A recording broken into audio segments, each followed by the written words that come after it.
Hello everyone, my world and ప్లాన్స్కి స్వాగతం. ఇది రైస్ కొత్త స్టైల్లో చేద్దామని రైస్ వండి పెట్టాను. ఇది వెజిటబుల్ కూర చేసి కలుపుదామని వెజిటబుల్స్ అన్నీ తరిగి పెట్టుకున్నాను.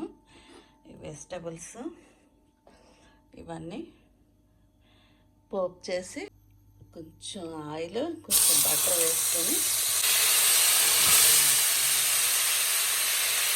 ఫ్లేవర్ కోసం కొంచెం మసాలా వేసి, ఎక్కువ వేయకుండా కొంచెం లైట్గా బటర్ వేసాను, అందుకే ఇలా ఉందేమో. అల్లం వెల్లుల్లి పేస్ట్ కూడా వేసి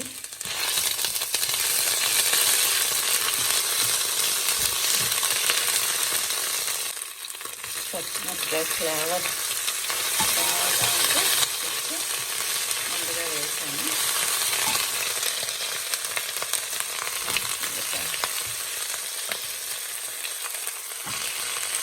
ఉల్లిపాయ బాగా వేగింది, కొన్ని వెజిటబుల్స్ వేసి బాగా తిప్పాలి.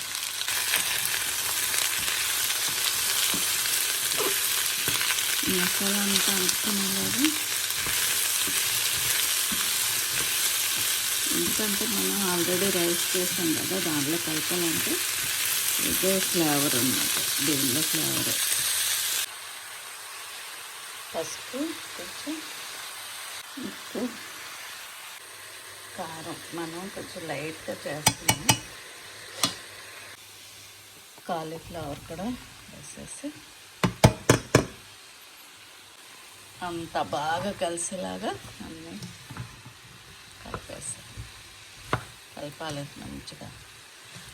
ఉప్పు, కారం, మసాలా అంతా పట్టేలాగా. మసాలా ఎక్కువ వేయలేదు కదా మనం, అలాగే కొంచెం అల్లం వెల్లుల్లి, హోల్ మసాలా. ఆ ఫ్లేవర్ రైస్లో ఆల్రెడీ హోల్ మసాలా వేసుకున్నాం కదా, అందుకని ఇది లైట్గా చేసుకొని కాసేపు మూత పెట్టి మగ్గనివ్వాలి. మూత తీసి చూసి ఉడికిందో లేదో చూస్తే సరిపోతుంది. అది నీరు కూడా వచ్చేసింది మూత పెడితే. అయితే మూత తీసి కొంచెం వేయించాలి. కొంచెం డ్రైగా ఉండాలని ఇంకా టమాటా కూడా వేయట్లేదు నేను, అలాగే చేసేద్దామని. ఇలా కలిపితే ఎక్సైట్మెంట్ కదా, కొంచెం చూడాలి. రైస్ రెడీ అయింది, అన్నీ కలిపేసాం. గార్నిష్కి ఇది కాజు వేసుకొని